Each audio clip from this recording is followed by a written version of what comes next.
बुझाइ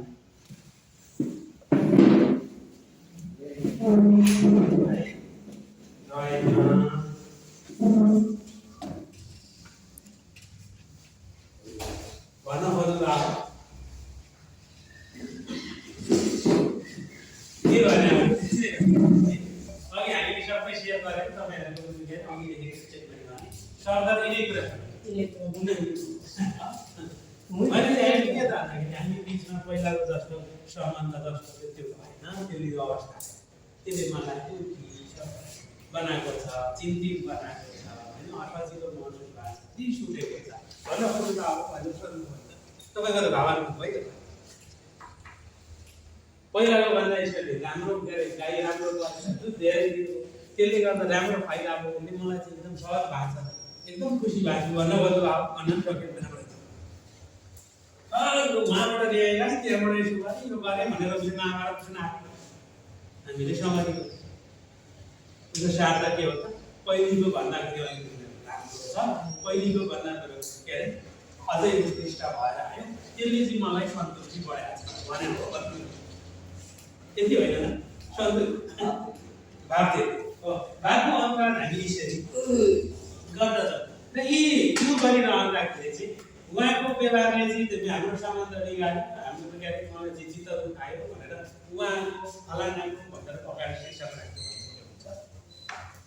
त्यसले चाहिँ हाम्रो बोली आक्षेपित हुन्छ तटस्थ हुँदैन त्यो बेलामा हामीले के गर्नु पर्यो भने हामीले फेरि गर्नु पर्यो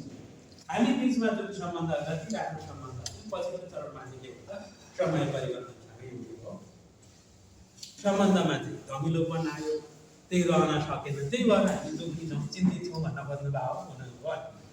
हामी बिच भनेको त उयो त उसले गर्दा हो उसले गर्दा हामीलाई त्यो है त्यसै हाम्रो परिवारमा हाम्रो समाजमा हामी साथीभाइ बिचमा हामी छरछिमेकीमा होइन दुई छिमेकी बिच भन्यो भनेदेखि त र तपाईँको छिमेकीको कारणले मन दुःख भन्नुभयो होला हामी बिचमा चाहिँ यो भयो के रह्यो पहिलाको जस्तो यो रहेन त्यसले यो समस्या आयो भन्न खोज्नुभयो भन्नुभयो तपाईँसँग सरदर भनेको सम्मानको कुरा होला प्रतिष्ठाको कुरा होला कि स्वतन्त्रता होला नि कता कति सुरक्षाको कुराहरू होला त्यो आवश्यकताको सूची हेर्नु होला आवश्यकताको सूचीका शब्दहरू यहाँ प्रयोग गर्छ र अधिकांश आवश्यकता मैले भनिहालेँ अन्तर्वैयक्तिक विवादमा एउटा सम्बन्धको सवाल ल्याइरहन्छ अर्को विश्वासका सवाल आउँछ इसाईको आचार सम्मानको सवाल आइरहन्छ होइन अनि धन सम्पत्ति लेनदेनसँग सम्बन्धित छ भने हामीसँग के छ त सुरक्षा इमान्दारिता साझा बुझाइको सवाल आउँछ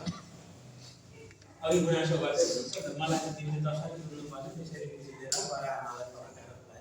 भन्ने चाहिँ बुझेर कुरा गर्नुपर्छ त बुझाइको सवाल पनि हेर्दैन होइन त्यहाँदेखि गएर सुनाइदिइहाल्यो यिनै चिजमा नै शब्दहरूमा गएर तपाईँहरूले काम गर्नुपर्छ के त अब बाबाजीको त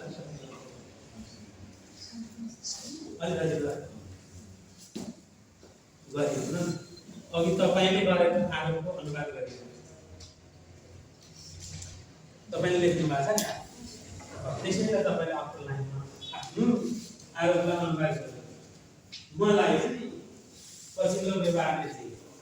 के त यो महसुस हो किनकि मलाई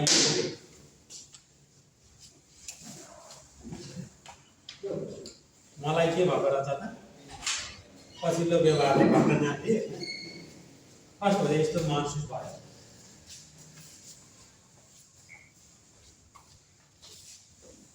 किनकि मलाई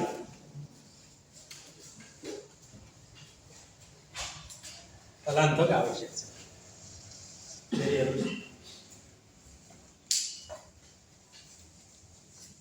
तपाईँको आवश्यक होइन परिवारको व्यवहारले गर्दा परिवारमा म जतिखेर आउँदा हेरेँ त्यो पछिल्लो व्यवहारदेखि चाहिँ मलाई के भयो त एक्लिएको महसुस भयो होइन दुःखी महसुस भयो किनकि मलाई परिवारको मद्दतको आवश्यक हो तपाईँले के गर्छ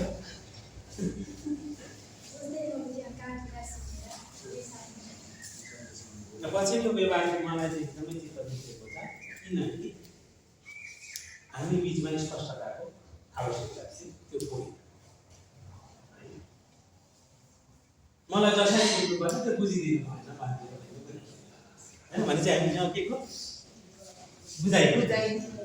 डरको गुनासो के कति एउटा त दुविधा थियो अनि प्रश्नै के हो भन्दाखेरि राम्रो बुझिरहेको पर्यो स्पष्टताको आवश्यकता दुविधालाई स्पष्टता चाहिन्छ।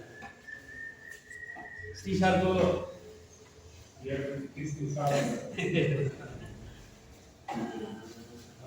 खेलसरले राख्नु भएको थियो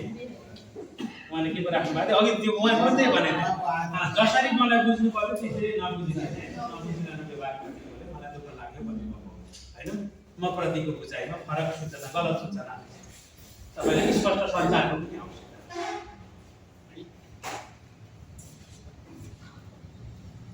अरू चाहिँ सुनिएको छैन न तिनीहरूले पनि सम्हाल गर्न सक्यो कमसेकम हजुरहरूलाई सजिलो नै हुन्छ। यहाँ के रहेछ